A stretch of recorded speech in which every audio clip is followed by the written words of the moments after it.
పేద ప్రజల ఇల్లు ముట్టడానికి నీకు ఎవడు అధికారం ఇచ్చాడు? నువ్వు ముఖ్యమంత్రి అయితే కావచ్చు, నువ్వు ముఖ్యమంత్రి అయినంత మాత్రం నీకు అపరిమితమైనటువంటి అధికారం ఎవడు ఇయ్యలే, అనంతమైనటువంటి అధికారం ఎవడు ఇయ్యలే.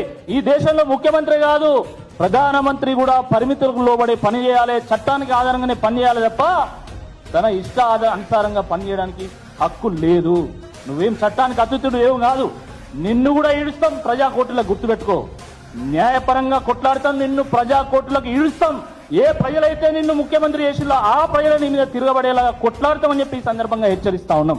అరే నువ్వు ఎవడైనా పెద్దోని పొద్దుని కొట్టుకో, నువ్వేమైనా వేసుకో, కమిషన్ తీసుకో, మాకు సంబంధం లేదు. కానీ పేద ప్రజల జోలికి వస్తే తప్పకుండా బీఆర్ఎస్ పార్టీ కన్నెర చేస్తుందని చెప్పి ఈ సందర్భంగా హెచ్చరిస్తా ఉన్నాం.